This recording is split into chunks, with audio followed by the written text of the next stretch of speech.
बिहार विधानसभा चुनाव जैसे जैसे नजदीक आते जा रहे हैं वैसे वैसे मैं आपको बता दूं कि तमाम पॉलिटिकल पार्टियां एक दूसरे के कमर बस्ता और जो है तो जिसको हम यूं भी कह सकते हैं कि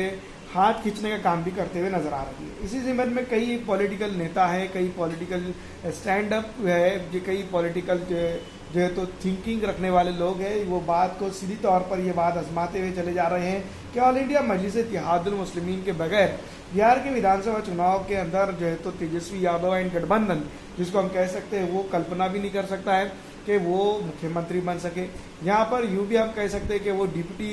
मुख्यमंत्री बनने की भी कल्पना नहीं करता है। जिस तरह से अगर हम देखें कि अगर कभी 21 सीटों की बात अभी जो है तो की गई है 63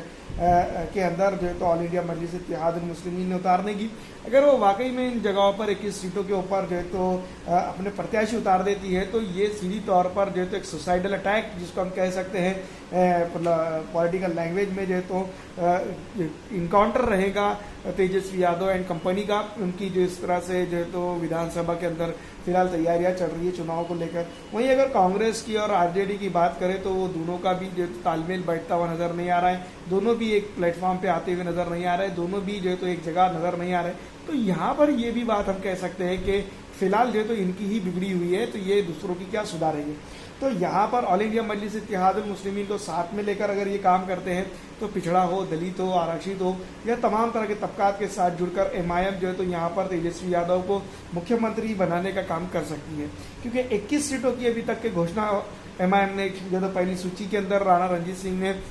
के जरिए से कर चुकी है। और राणा रणजीत सिंह जैसे इंसान जो तो एमआईएम के जो है तो एक बड़े कद्दावर नेता के तौर पर जो तो फिलहाल बिहार के अंदर देखे जा रहे हैं और उन्होंने जो है तो बिहार के अंदर एमआईएम का दामन थामा है, उनके साथ कई लोग भी जो है तो उनके साथ जुड़ते चले जा रहे हैं। तो ये कहीं ना कहीं ये बात को समझ में आता है, ऐसे लोगों के लिए जो है तो एक समझ होती है कि इतने ज़्यादा लोग जो तो बेवकूफ़ नहीं हो सकते कि एमआईएम का दबदबा बन रहा है, जनता के दिलों में वो जगह बना रही है। और आने वाले दिनों के अंदर जिस तरह से विधानसभा चुनाव की अगर हम बात करें या फिर चुनाव की रणनीति की अगर हम बात करते हैं तो यहाँ पर वो ज़रूर कुछ ऐसा असर ज़रूर छोड़ चुकी है जिसके चलते एमआईएम का एक दबदबा बन चुका है। तो एमआईएम को छोड़कर विधानसभा चुनाव को कंसिडर करना आपको कैसा लगता है, कमेंट करके जरूर बताइएगा। लेकिन अगर तेजस्वी यादव ये सोचते हैं, उनकी कंपनी, इनकी गठबंधन ये सोचता है कि एमआईएम को हटाकर जो तो विधानसभा चुनाव लड़े जाए, तो ये बिल्कुल भी उम्मीदों के परे हैं। और फिर एक बार जो तो हम बिहार के अंदर जो तो बीजेपी शासन देख सकते हैं अगर एमआईएम को साथ में